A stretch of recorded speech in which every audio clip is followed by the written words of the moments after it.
Gen கதை. Gen துறவி ஒருவர் நீண்ட தூர பயணத்தை மேற்கொள்ள இருந்தார். அதனால் அவர் தன் மடாலயத்தில் இருந்து புறப்பட்டார். பயணம் செய்யும் போது ஒரு பெரிய ஆற்றை கடக்க வேண்டி இருந்தது. ஆனால் அந்த ஆற்றை கடக்க சாய்ந்து விழுந்த ஒரு தென்னை மரத்தை தான் அந்த ஊர் மக்கள் பயன்படுத்தினர்.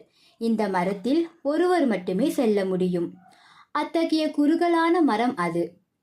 துறவியும் கடப்பதற்கு மரத்தில் ஏறி நடக்க ஆரம்பித்து கரையை கடக்கும் அளவில் வந்துவிட்டார்.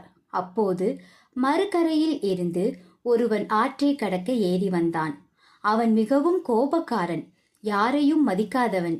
இதனால் அவன் ஊரில் உள்ளோரிடம் கெட்ட பெயரை தான் ஈட்டினான்.